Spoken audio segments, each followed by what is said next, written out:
अब स्क्रिनमा देखिने gift rap अप्सनमा ध्यान दिउँ। यो सेटिङ अन गर्न अत्याधिक सिफारिस गरिन्छ। यसलाई सक्षम गर्दा ग्राहकहरूले तपाईको आइटमलाई गिफ्टको रूपमा खरिद गर्न सक्छन्, जसले तपाईको बिक्री उल्लेखनीय रूपमा बढाउन सक्छ, विशेष गरी जब तपाईको प्रोडक्ट यस्तो हुन्छ जुन प्राय उपहारका रूपमा किनिन्छ। सेलर सेन्ट्रलमा गिफ्ट अप्सन्स सेक्सन अन्तर्गत तपाई आफ्नो लिस्टिङका लागि गिफ्ट र्याप र गिफ्ट मेसेज दुवै अप्सन सक्रिय गर्न सक्नुहुन्छ। त्यसपछि म्याक्स अर्डर क्वान्टिटी फिल्डमा 0 भन्दा बढी मान लेखिएको सुनिश्चित गर्नुहोस्। यो पनि एउटा त्यस्तो क्षेत्र हो जहाँ धेरै नयाँ सेलरहरूले गल्ती गर्छन्। यो फिल्ड खाली छोड्दा वा 0 लेख्दा अमेजनको सिस्टमले यसलाई अनलिमिटेडको रूपमा बुझ्न सक्छ वा तपाईको मार्केटप्लेस अनुसार भिन्न इन्टरनल मानमा सेट गर्न सक्छ। म्याक्सिमम अर्डर क्वान्टिटी सेट गर्नु अत्यन्तै जरुरी हुन्छ। सुरुमा यो स्मार्ट आइडिया जस्तो लाग्न सक्छ कि ग्राहकले जति चाहे त्यति युनिट किनुन्, तर यस्तो गर्दा प्रमोसनल क्याम्पेनको समयमा ठूलो समस्या आउन सक्छ। मैले धेरै नयाँ सेलरहरूलाई सेल इभेन्ट वा कुपन अफरको समयमा आफ्नो सम्पूर्ण स्टक गुमाएको देखेकी छु, केवल किनभने उनीहरूले खरिद सीमा सेट गरेका थिएनन्। एउटा केसमा त एउटै बायरले कुपन कोड बारम्बार प्रयोग गरेर सेलरको सबै इन्भेन्टरी केही डलरमै किन्यो। त्यसकारण सधैँ आफ्नो इन्भेन्टरी उपलब्धता र प्रमोसनल प्लान अनुसार उचित म्याक्स अर्डर क्वान्टिटी निर्धारण गर्नुहोस्।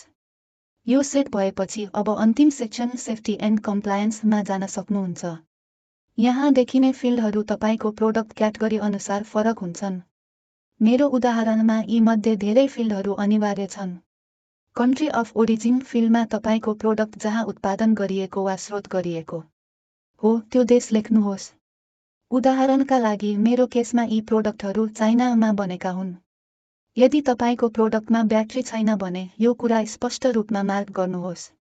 यदि तपाईको प्रोडक्ट डेन्जरस गुड्स अर्थात् हाजम्याट श्रेणीमा पर्छ भने सम्बन्धित अप्सन चयन गरेर आवश्यक कागजातहरू प्रदान गर्नुपर्छ।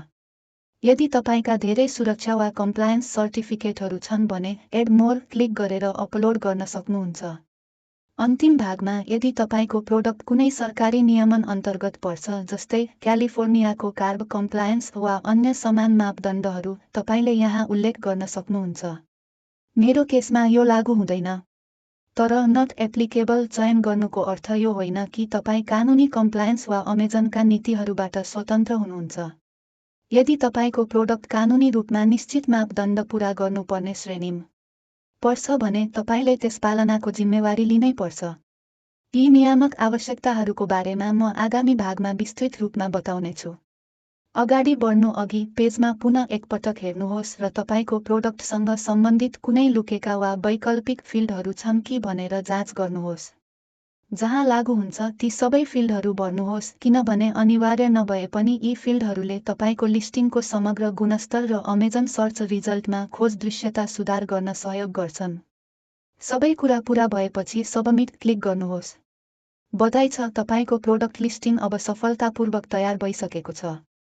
ध्यान दिनुहोस्, तपाई आवश्यक परेमा हरेक बेला आफ्नो लिस्टिङ सम्पादन गर्न फर्कन सक्नुहुन्छ। माथिको मेनुमा जानुहोस्, इन्भेन्टरी खोल्नुहोस्, म्यानेज अल इन्भेन्टरी चयन गर्नुहोस् र त्यसपछि एडिट लिस्टिङ क्लिक गर्नुहोस्।